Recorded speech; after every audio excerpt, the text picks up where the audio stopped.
नमस्ते, Kumar Joshi astro world में मैं आपका स्वागत कर रहा हूँ मेरे एक नए वीडियो के साथ। स्कॉर्पियो लग्न, वृश्चिक लग्न के लिए जनवरी 2019 का महीना कैसा रहेगा। देखिए, लग्न का इस्तेमाल कर रहा हूँ शब्द का।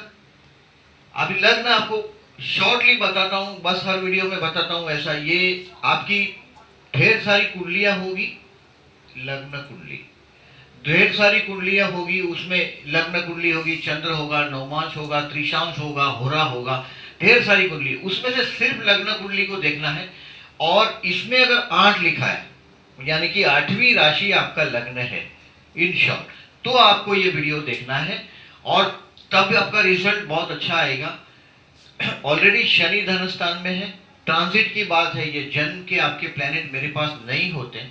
ये जो प्रेडिक्शंस होता है, ये सिर्फ ट्रांजिट के प्लेनेट लगाए जाते हैं, यानी कि आसमान में जो प्लेनेट है उसकी पोजीशन से आपके चार्ट पर क्या इफेक्ट आएगा। देखिए, जैसे कि मैं फॉर एग्जांपल अभी आपको बता रहा हूँ, जुपिटर का, गुरु लग्न में आ गया, बट वहां अगर जो जन्म का ही राहु है तो ये गुरु अच्छा रिजल्ट नहीं दे सकता। तो प्रेडिक्शन तभी हमारा कभी कभार गलत होता है। इसका ये वजह होता है, एस्ट्रोलॉजी गलत नहीं हो सकती।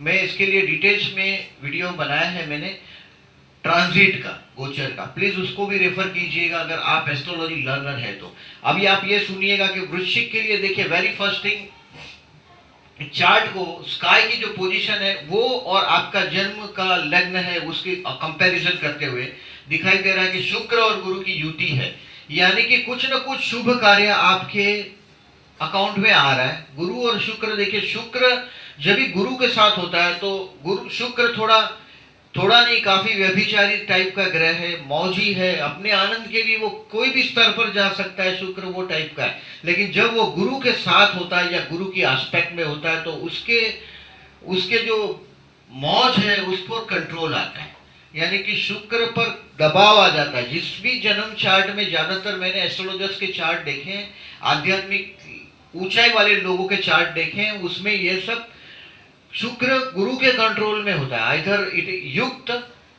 गुरु से युक्त या गुरु से द्रष्ट होता है। अगर शुक्र गुरु से ट्राइन में हो तब उस पर दबाव आ जाता है, यानी कि शुक्र अपनी मनमानी नहीं कर सकता। पिक्चर लाइन वाले सब शुक्र वाले हैं, कोई गारंटी नहीं।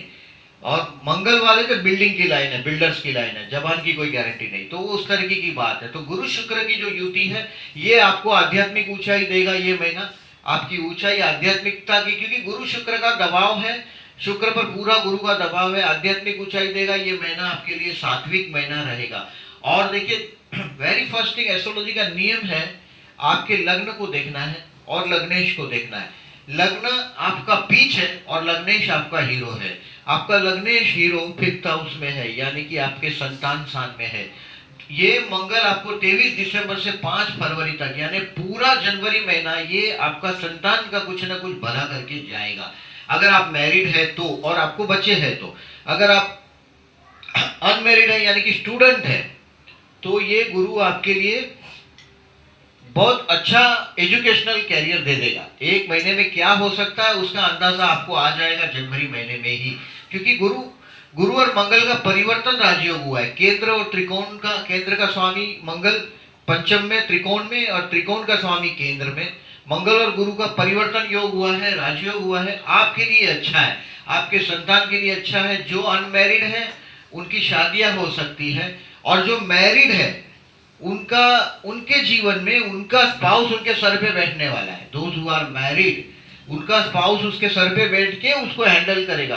कैसे करेगा? सप्तमेश, देखिए लग्नेश जब सप्तम में होता है तो आप बोलोगे ऐसा पति करता है या पत्नी करती है। यहाँ विपरीत हुआ है, सप्तमेश लग्न में आके बैठा है, यानी कि पूरा महीना भर आपका मैरिज लाइफ का पार्टनर आप पर दादागिरी करेगा, आपके सर पर बैठेगा और आपको कंट्रोल करेगा। This is your brain. सप्तमेश आपके सर में आके बैठा है, सर पे बैठा है, यानी कि आपके विचारों को कंट्रोल करने की कोशिश करेगा। आपको ऐसा करना है, वैसा करना है, ऐसा करना है। And scorpion don't like advice, ये आपके मैरिज लाइफ में। लेकिन ये देखिए, शुक्र को दबाव तो रहेगा ही, गुरु को दबाव तो रहेगा ही। गुरु की एस्पेक्ट है, आप अनमैरिड है समझो तो आपकी शादी की ऑफर आनी चाहिए। जनवरी महीना आपका लिस्ट में से, अनमैरिड लोगों के लिस्ट में से नाम निकलने का टाइम आ गया, ये मान के चलो। आपको किसी को प्रपोज करना हो, अनमैरिड हो और कोई प्रपोज करना है तो this is the good time. लग्नेश पंचम में परिवर्तन है, शुक्र जैसा ग्रह लग्न में आया। शुक्र के लग्न में आते ही आप आपके फिजिकल अपीयरेंस में आप फर्क देखेंगे। आपका परफ्यूम्स कपड़े पर आपका अपीयरेंस में बहुत फर्क आ जाएगा। आप कपड़े में बहुत चूजी हो जाएंगे, सिलेक्टिव हो जाएंगे, आप परफ्यूम जैसी चीजों का इस्तेमाल करने लग जाएंगे। ये सब शुक्र की कृपा है। ऑटोमोबाइल इंडस्ट्री से रिलेटेड लोगों को तो ज्यादा लाभ होगा। फैशनेबल आइटम, फैशन से रिलेटेड अगर कोई काम है तो उनको लाभ होगा, क्योंकि शुक्र लग्न में आ चुका है। आपकी पर्सनालिटी में चार्मनेस बढ़ेगी, ये शुक्र की कृपा है। गुरु तो लग्न में आया है, ये बाजी संभालेगा। पंचमेश और लग्नेश परिवर्तन बहुत अच्छा ग्रह दिख रहा है। शुक्र देखिए महीने के एकदम एंड में, यानी कि जनवरी में, मैंने यहाँ प्लस किया है ताकि ये महीने में चेंज हो रहा है। 29 जनवरी को शुक्र चेंज हो रहा है, यानी कि वो आपके सेकेंड हाउस में जाएगा। बाकी ये फर्स्ट हाउस का ही उसका जनवरी में इफेक्ट है। ये आपको कुछ हैप्पीनेस देगा और it is a legal happiness. देखिए गुरु के दबाव में है। शुक्र जब अकेला ही लग्न में आ जाए तो लीगल क्या नहीं इलीगल क्या, उसका कोई नियम ही नहीं। बट शुक्र गुरु के दबाव में है, वो लीगल हैप्पीनेस जो अपने टर्म समाज की जो मर्यादा है उसमें जो आनंद की परिभाषा है उसको मैच करता हुआ शुक्र आपको आनंद देगा। खाना पीना, अच्छे कपड़े, वो सब शुक्र के कंट्रोल में। शुक्र आपको मौज देगा, मन का आनंद देगा, मन की खुशी देगा। शुक्र बदली होगा, सेकेंड हाउस में जाएगा, वहां 2 दिन की रामायण है। वो सेकेंड हाउस में भी अच्छा ही रहेगा आपके बोलने पर। अभी देखिए शनि और सूर्य 14 जनवरी को मकर राशि में जा रहा है, यानी कि आपके सेकेंड हाउस को छोड़ के थर्ड हाउस में जा रहा है सूर्य। कर्मेश सेकेंड हाउस में शनि सूर्य की युति बनी हुई है यहाँ पर सेकेंड हाउस में, यानी कि ये पैसे के लिए दबाव थोड़ा दे रहा है। 7.5 तो ऑलरेडी उसका स्पान चालू ही है, यह आखिरी लास्ट ईयर बचा है। शनि 24 जनवरी 2020 को मकर राशि में जाएगा, यानी कि वृश्चिक वाले की जो समस्या है मेन 7.5 की, उसका अंत हो जाएगा। तब तक शनि मंदिर में जाना है। नीलांजनम समभासम रविपुत्राम यमाग्रजम छाया मार्तंडम संभुतम तम नमामि शनिश्वराय, ये मंत्र करना है शनि का।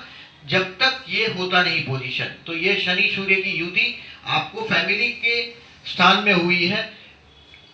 ये आपको आपके मुंह से, ऐसे भी स्कॉर्पियंस स्ट्रेट ओपिनियन देते हैं, या मर्क्यूरी भी आपके धनस्थान में आया हुआ है। खोपड़ी पहले से ही स्कॉर्पियंस है, मतलब रिवेंजियस खोपड़ी है, और ये बोलना है। शनि साल सूर्य है, तो आपके बोलने से आपके कोई लोग करीब के हर्ट न हो जाए, इसको ध्यान रखिएगा। शनि सूर्य और बुध सेकेंड हाउस में शनि सूर्य की युति, ये फाइनेंशियल दबाव दे सकता है। कर्मेश धनस्थान में है, कर्मेश कर्मस्थान से पंचम में है, वो अच्छा है। लेकिन जैसे ही 14 जनवरी से 12 फरवरी कर्मेश कर्मस्थान से तृतीय 6 में आ रहा है, 1 2 3 4 5 और 6, कर्मस्थान का संघर्ष थोड़ा बढ़ेगा जनवरी के बाद। अभी शनि के साथ है तो भी दबाव तो है ही कर्मस्थान में। थोड़ा केयरफुल रहिएगा आपके बोलने के लिए। 14 जनवरी तक आपके बोलने पे दबाव रहना चाहिए। 14 जनवरी के बाद आपको एक आध ट्रैवलिंग आपके कर्मस्थान के लिए करनी पड़ेगी। कर्मेश तृतीय में शॉर्ट ट्रैवलिंग, और ये है लॉन्ग ट्रैवलिंग। तो थर्ड हाउस में शॉर्ट ट्रैवलिंग है, आपको आपके कर्मस्थान के लिए शॉर्ट ट्रैवलिंग एक्सपेक्टेड है, तो ये ध्यान रखिएगा आपकी शॉर्ट। अभी बुध हो गया, ये हो गया। भाग्य में अचानक राहु ये आया है, राहु अचानक भाग्योदय कराता है। राहु अभी आखिरी चरण में है, आप बाद में वो अष्टम स्थान में आएगा। राहु 7 मार्च 2019 को, यानी कि जनवरी महीने में तो है ही।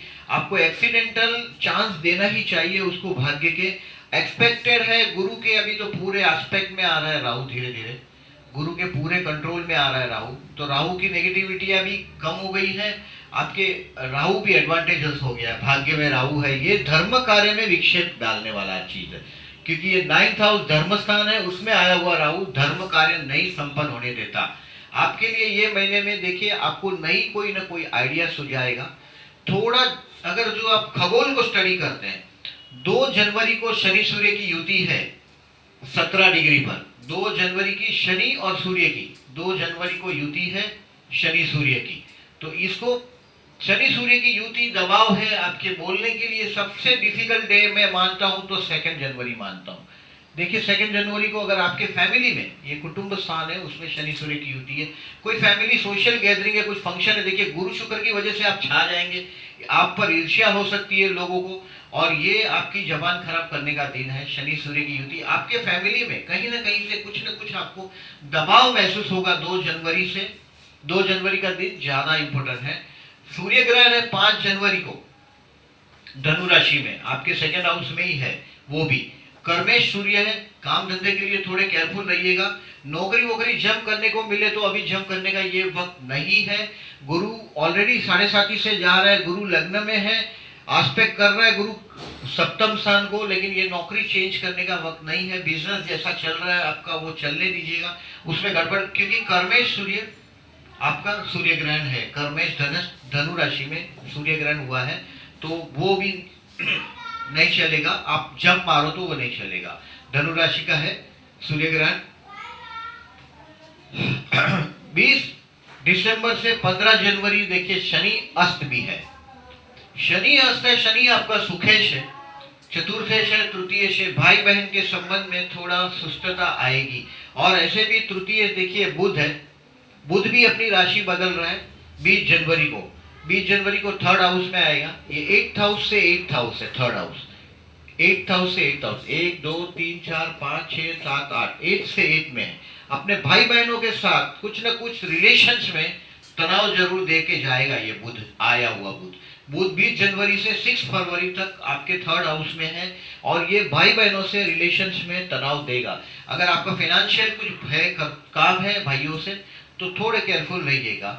शनि अस्त है, उसकी बात बताया मैंने। चंद्र ग्रहण है 21 जनवरी को, कर्क राशि में चंद्र ग्रहण भी है। ये महीने में सूर्य ग्रहण भी है और चंद्र ग्रहण भी है। सूर्य ग्रहण का तो आपका कर्मेश सूर्य है, केयरफुल रहना है। चंद्र ग्रहण में चंद्र भाग्येश है, देखिए, तो वो आपको आपके भाग्य के लिए 21 जनवरी को वो भी एक केयरफुल रहने का टाइम है आपका। चंद्र ग्रहण है तो आप कोई रिस्क, कोई अच्छा कुछ काम करने चाह रहे हो तो 21 जनवरी को ना करें। 31 जनवरी चंद्र और गुरु की युति हो रही है।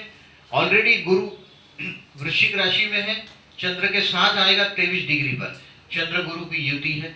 फाइनेंशियली देखिए, ये तो चंद्र गुरु की युति धन स्थान से 12 में है, लेकिन खुद के एक त्रिकोण में है तो एक लाभदायक रहेगा। जितनी जरूरत है उतना पैसा तो देगा। चंद्र गुरु की युति गज केसरी योग है, 23 डिग्री का लाभ देगा जरूर आपको। 12 जनवरी से 10 फरवरी देखिए, इसमें बुध भी अस्त हो रहा है, यानी कि बुध की नेगेटिविटियां जो मैंने बताया आपको वो डेफिनेटली नेगेटिविटियां भी कम होगी, क्योंकि बुध का अस्त हो गया है। बुध अस्त होता है 10 फरवरी तक अस्त रहेगा। बुध की अपनी नेगेटिविटी भी कम होगी, जिस तरह से पॉजिटिविटी कम हो। ये ओवरऑल पिक्चर है आपका। इसमें देखिए, मैं और आपको थोड़ा 3-3 4-4 दिन का प्रेडिक्शंस और दे रहा हूं मैं। 28 दिसंबर से 2 जनवरी, यानी कि 28 दिसंबर से 2 जनवरी में सिर्फ अगर यही चीज को अगर आप ज्यादा ऑब्जर्व करेंगे तो ये चीज भी रिजल्ट देगी। 28 दिसंबर से 2 जनवरी आपके कर्मस्थान के लिए अच्छा है। कोई ना कोई काम धंधे के लिए ऑफर मिलेगी। काम धंधे के लिए यानी कि बिजनेस के लिए आपका नया कुछ काम बनता हुआ दिखाई देगा, आपको ऑफर मिलेगी, तो इसमें आप थोड़ा रिस्क ले भी सकते हैं। जॉब करने वाले लोगों को कोई टेंशन नहीं रहेगा। 28 दिसंबर से 2 जनवरी 3 जनवरी से 6 जनवरी अनएक्सपेक्टेड कोई हायर बेनिफिट हो सकता है। ये कन्या का है आपके लिए। ये दिन 3 जनवरी से 6 जनवरी में दोस्तों के साथ कुछ मजा करने का दिन है ये। 7 जनवरी से 11 जनवरी कुछ भी काम मत कीजिएगा। इस दिन को ठीक तरह से नोट करके रखिएगा। It's an expensive day. इसमें आप अगर जो आपका वृश्चिक लग्न है और आप कोई रिस्क लेते हैं, आप रिस्क लो या मत लो, आपको दिखाई देगा 7 जनवरी से 11 जनवरी आपके कंट्रोल में कुछ नहीं होगा। जो बह रहा है वो पानी की तरफ बहेगा आपके हाथ से। आपको तमाशा देखना पड़ेगा। 7 जनवरी से 11 जनवरी nothing will be under your control. 12 जनवरी से 16 जनवरी में वो सब कंट्रोल होने लग जाएगा। जो 7 जनवरी से 11 जनवरी में आप नहीं कर पाए, जो इधर उधर बिखर गया आपका काम, वो 12 जनवरी से 16 जनवरी में आप कर पाएंगे। और ये महीने में, जनवरी महीने में सबसे अच्छा दिन है फाइनेंशियली तो 17 जनवरी से 21 जनवरी में आपके हाथ में बहुत बड़ा फिगर आएगा। अगर आप बोलेंगे कि 17 जनवरी से 21 जनवरी में मेरे हाथ में फिगर नहीं आया, तो जनवरी महीने में फिगर और कभी नहीं आ सकता। जनवरी महीने में अगर आप एक्सपेक्ट कर रहे हैं कोई फिगर्स को, पैसे को, रोकड़े को, तो 17 जनवरी से 21 जनवरी में आपके हाथ में पैसा आना चाहिए। आपके परिवार के साथ आप थोड़ी बहुत मौज कर सकते हैं। जो भी आपके नसीब में जो आनंद लिखा है वेद चार्ट के हिसाब से, उसमें 17 जनवरी से 21 जनवरी में वो लाभ होगा आपको। 22 जनवरी से 26 जनवरी ये ट्रैवलिंग देगी आपको, छोटी सी शॉर्ट ट्रैवलिंग होगी। ये आपके काम धंधे के लिए भी हो सकता है, आपके पर्सनली भाई बहनों के साथ की कोई वजह की वजह से भी हो सकता है, पड़ोसियों के साथ का कोई रिलेशन है तो उसमें भी इंप्रूवमेंट हो सकता है। तो ये 22 से 26 जनवरी थोड़ा कर्मस्थान का थोड़ा संघर्ष रहेगा। कर्मस्थान से ये 6वां स्थान है। 22 जनवरी से 26 जनवरी में कर्मस्थान का थोड़ा संघर्ष रहेगा। 27 जनवरी से 31 जनवरी यानी कि end of the January month आप अपने आप को घर पे शांति से और हैप्पी पाएंगे। आपके मन को एक शांति मिली होगी 27 जनवरी से 31 जनवरी में। ये अबाउट टू ये चीज है नंबर 1। नंबर 2, 6, 8 और 12वां चंद्र एस्ट्रोलॉजी की दुनिया में 6वां चंद्र, 8वां चंद्र और 12वां चंद्र, ये चंद्र के दिन को जनरली हम टालते हैं। एज फार एज हम कोशिश करते हैं, हम ज्यादातर मुहूर्त भी नहीं देते। इस पर डिबेट हो सकता है कि 12वां चंद्र मुहूर्त में अलाउड है ये सब, लेकिन मैं जनरली ये चंद्र प्रीफर नहीं करता। एक्सपीरियंस ऐसा होता है। तो मेष का चंद्र है 14 जनवरी से 16 जनवरी। इस दिन लगभग कोई काम हो सके तो टालिएगा। अगर आपको किसी मीटिंग में जाना है, किसी बड़े आदमी से मिलना है, 14 जनवरी से 16 जनवरी, 19 जनवरी से 20 जनवरी ये भी ऐसा ही दिन है। मिथुन का ये भी टेंशन देगा। 14 जनवरी से 16 जनवरी टेंशन है, झगड़ा झगड़ी है। 19 जनवरी से 20 जनवरी भी ऐसा ही है। और 27 और 28 जनवरी सबसे वर्स्ट डे है। तो 27 से 28 ये 2 दिन टेंशन तो देगा आपको, एक्सपेंसिव भी होगा। और अगर ओवरऑल पिक्चर देखना चाहते हैं आप, तो सिर्फ 7 जनवरी से 11 जनवरी में हो सके इतनी अपॉइंटमेंट टालिएगा, as far as to the best of. क्योंकि ये दिन हो सकता है आप किसी केयरफुल रहिएगा एनीवेयर, क्योंकि ये दिन कहीं भी आपको फंसाएगा। 7 तारीख से 11 तारीख ही मैं सबसे ज्यादा नेगेटिव दिन आपके लिए ये महीने का, जनवरी महीने का देख रहा हूँ। बाकी ओवरऑल देखिए, कहीं ना कहीं से कोई ना कोई नई आइडिया आपके दिमाग में आनी चाहिए। फ्यूचर का कोई आप विजन देखेंगे, फ्यूचर का कोई मंथ नहीं, पूरे ईयर को प्लान करने के लिए ये मंथ आया है जनवरी का। बस 23 दिसंबर से उसने आपका प्लानिंग करना चालू कर देगा। ये 5 फरवरी तक आपके संतान साल में इफेक्ट रहेगा उसकी, और कहीं ना कहीं से ये आपके बच्चों के लिए कुछ अच्छी इफेक्ट लेके ही आने वाला है। और ये इसके लिए आध्यात्मिक ऊंचाई तो है ही शुक्र के लिए, लेकिन संतान का भी भला करेगा। वृश्चिक लग्न, your children will be very happy. आपके बच्चों के लिए जो भी उम्र के हैं, अगर आपके मैरिड नहीं है, बच्चे नहीं है, तो आपके लिए प्रेम का ये कोई अच्छा संदेश भी ला सकता है। शुक्र सप्तमेश लग्न में है। आपका स्पाउस आपके ऊपर बैठ के आपको रूलिंग करना है, ही विल गाइड यू। ये रहा आपका वृश्चिक लग्न का पूरा महीने का प्रेडिक्शन। मेरे चैनल जो लोगों ने अभी तक सब्सक्राइब नहीं किया, मैं इनको रिक्वेस्ट कर रहा हूं कि मेरे चैनल को सब्सक्राइब करें, ताकि मेरे आने वाले नए वीडियोस उनको मिलते रहें। और अगर मेरा वीडियो आपको अच्छा लगता है तो प्लीज़ बताइएगा कमेंट बॉक्स में। मैं आपके कमेंट्स देख रहा हूँ और मेरे को बहुत सारे कमेंट्स मिलते भी हैं, आपके कुछ सुझाव भी मिलते हैं। मैं कोशिश कर रहा हूँ उस सुझाव पे काम करने के लिए। Thank you very much.